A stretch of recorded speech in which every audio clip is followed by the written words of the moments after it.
Arthur Davies, 47 years old, stared at the distorted reflection in the window glass. Outside, a light rain blurred the city lights of Seattle, a mirror of the confusion consuming him. The bankruptcy of his startup, Innovate Solutions, wasn't just a red number on a balance sheet. It felt like a black hole swallowing every ounce of confidence he had built over a lifetime. Years of sleepless nights, personal sacrifices, and bold promises reduced to dust. It felt like drowning in quicksand. Every attempt to escape only pulled him deeper. He remembered Sarah's disappointed look the day he confessed the truth. There were no screams, no accusations, just a thick silence that spoke louder than 1,000 words.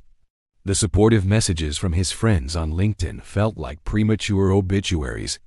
Arthur felt isolated, a castaway in a sea of indifference. He replayed every decision, every mistake, trying to pinpoint the exact moment when everything started to fall apart. The obsession was paralyzing.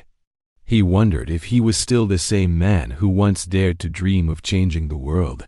Now he could barely find the courage to get out of bed.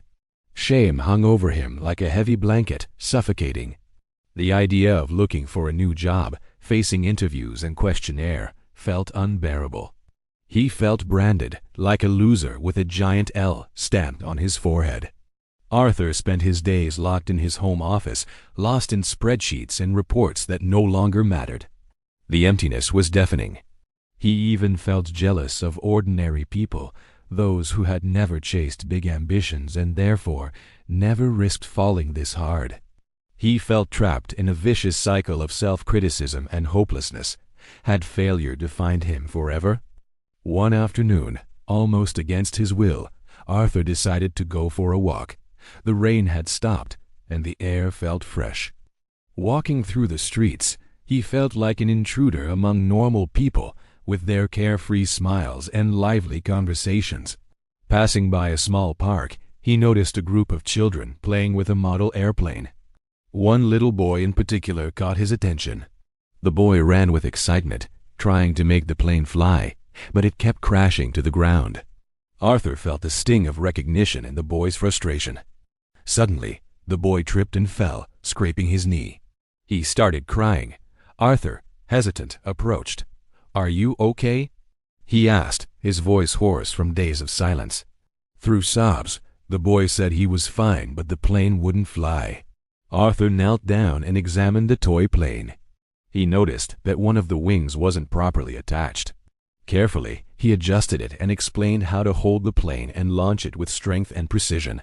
On the first try, the model soared into the air, making a graceful curve before landing softly on the grass. The boy's face lit up with a radiant smile. "I did it," he shouted, running to pick up the plane and do it again. Arthur felt a strange warmth in his chest, a spark of hope he thought he had lost forever. As he watched the boy play, an elderly woman approached him. "He hasn't been able to get that plane to fly all morning," she said with a smile. "You're good with kids." Arthur gave a faint smile. "I just fixed a wing." The woman chuckled. "Sometimes that's all we need. Someone to help us fix our wings." She looked at Arthur with a knowing gaze. "Life is full of crashes, my dear. The important thing is learning how to get up and fly again." The conversation with the lady in the park had awakened something in Arthur. He didn't know exactly what, but he felt an urgent need to do something, anything, that could pull him out of his inertia. He remembered an old passion, woodworking. As a child, he had spent hours in his grandfather's workshop learning how to work with wood. The feeling of creating something with his own hands, of transforming a rough piece of timber into a work of art, had always been incredibly rewarding. So he decided to dust off the old workshop in his basement. The familiar smell of wood and sawdust transported him back to a simpler time when worries were smaller and life seemed full of promise.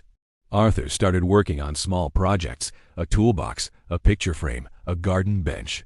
With each finished piece, he felt a sense of accomplishment he hadn't felt in years. Woodworking became therapy. It demanded focus, patience, and precision. It was a way to silence the critical voice in his head and stay present in the moment. Arthur spent hours in the workshop, forgetting about financial problems and the collapse of his startup. He felt alive again, connected to something bigger than himself. One day, while working on a small rocking horse for a friend's daughter, he had an epiphany. He realized that the failure of Innovate Solutions didn't define him. It was just part of his story, a difficult chapter, but not the end of the book. He still had so much to offer, so much to learn, and so much to create. Sarah, noticing the change in Arthur, started getting closer again. Their conversations became more frequent and honest. She didn't judge him, she simply supported and encouraged him to keep moving forward.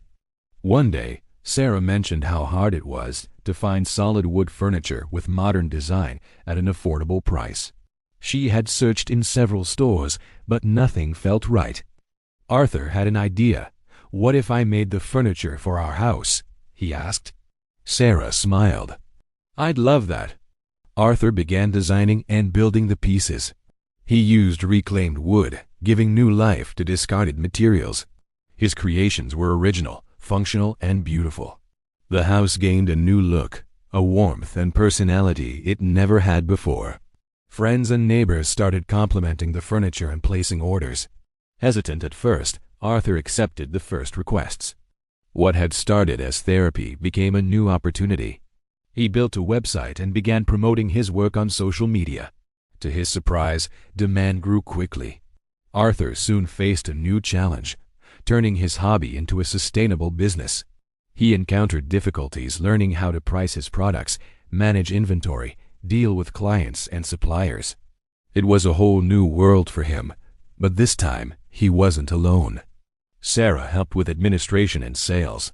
Together, they became a strong, complementary team. Arthur learned to delegate tasks, to trust others, and to ask for help when needed. He freed himself from the obsession with control and began to value teamwork. The success of the new venture wasn't measured only by profit, but also by the satisfaction of creating something meaningful, bringing beauty and functionality into people's lives.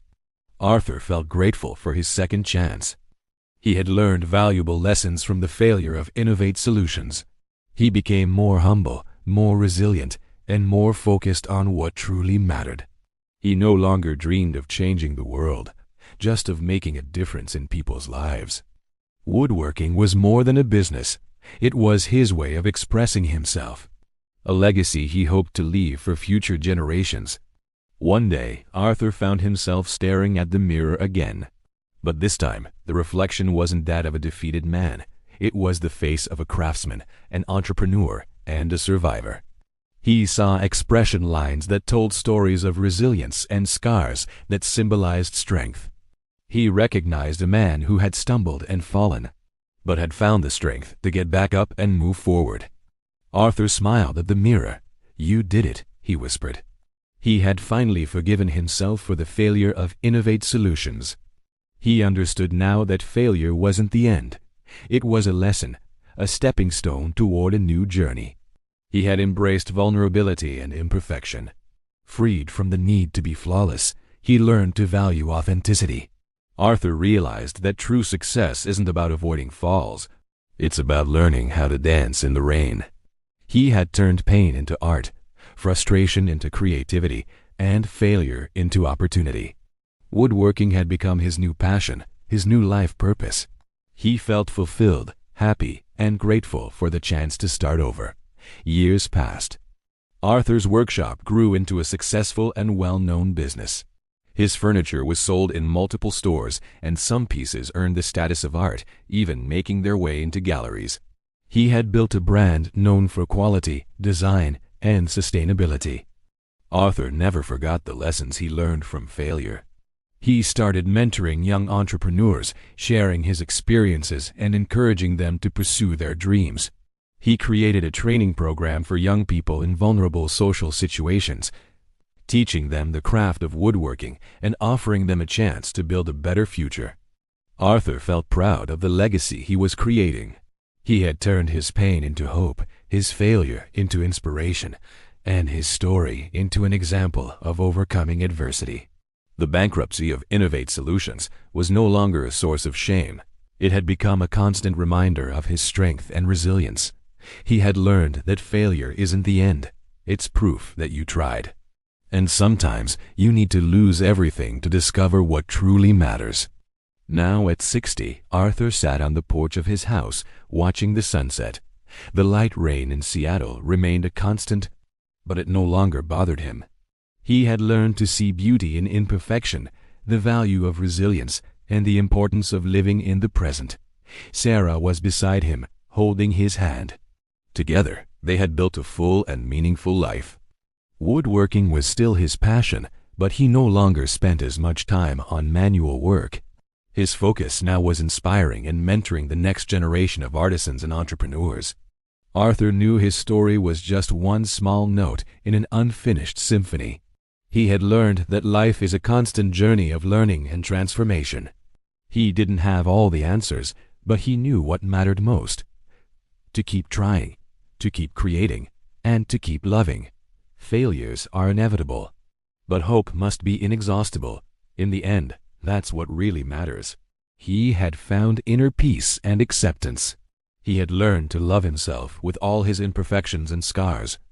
Arthur knew his story could inspire others to overcome their own challenges and to find happiness. And that was enough. If Arthur's story moved you, share it and tell us in the comments. What's the biggest obstacle you've ever overcome, and what did you learn from it?